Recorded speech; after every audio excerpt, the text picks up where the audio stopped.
আরাফার ময়দানে নবীজির সামনে সকল মুসলমানের সামনে আল্লাহ পাক খুশি হয়ে ঘোষণা দিলেন, আজ থেকে তোমাদের ধর্ম পরিপূর্ণ হয়ে গেল।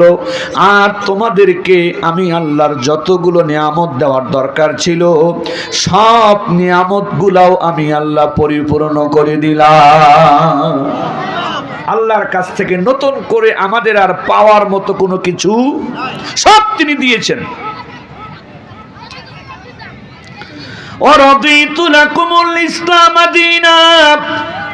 ওহে দুনিয়াবাসী শুনে রাখো, বিশেষ করে ঈমানদারেরা মুসলমানেরা শুনে রাখো, আমি আল্লাহ যেমন তোমাদের ধর্মকে পরিপূর্ণ করে দিলাম, তোমাদের উপরের সমস্ত নিয়ামতগুলোকে পরিপূর্ণ করে দিলাম, আর আজকে থেকে ধর্ম হিসাবে, জীবন ব্যবস্থা হিসাবে আমি আল্লাহ তোমাদের জন্য ইসলামের উপরেই খুশি থাকলাম।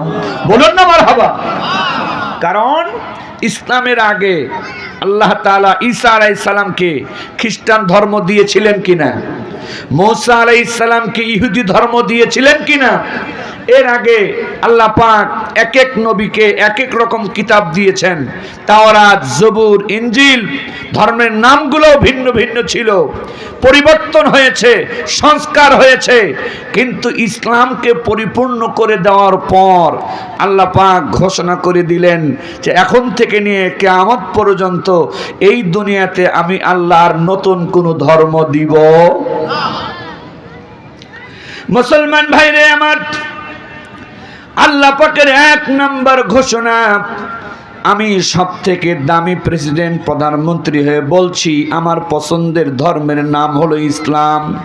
দুই নম্বরে আল্লাহ পাকের ঘোষণা, আমি ইসলামকে পরিপূর্ণ করে দিয়েছি। সুতরাং ইসলাম এই জন্য সবথেকে শ্রেষ্ঠ ধর্ম, কারণ সবথেকে শ্রেষ্ঠ প্রেসিডেন্ট ইসলাম ধর্মকেই পছন্দ করে। ইসলাম এই জন্য পরিপূর্ণ ধর্ম কারণ সব থেকে বড় প্রধানমন্ত্রী, সব থেকে বড় প্রেসিডেন্ট, সর্বময় ক্ষমতার অধিকারী আল্লাহ নিজে ঘোষণা দিয়েছেন ইসলাম হলো পরিপূর্ণ। জোরে বলেন না সুবহানাল্লাহ। আল্লাহর ঘোষণা দেওয়ার পর ইসলাম যে দামি ধর্ম, ইসলাম যে পরিপূর্ণ, এইটা বুঝতে কি আর কোনো কিছু বাকি থাকে? কোনো কিছু বাকি থাকার কথা নয়। এরপরও হিন্দু ধর্মের মানুষেরা ইসলামকে শ্রেষ্ঠ ধর্ম নাও মানতে পারে, ইসলামকে পরিপূর্ণ ধর্ম খ্রিস্টান ইহুদিরা নাও মানতে পারে।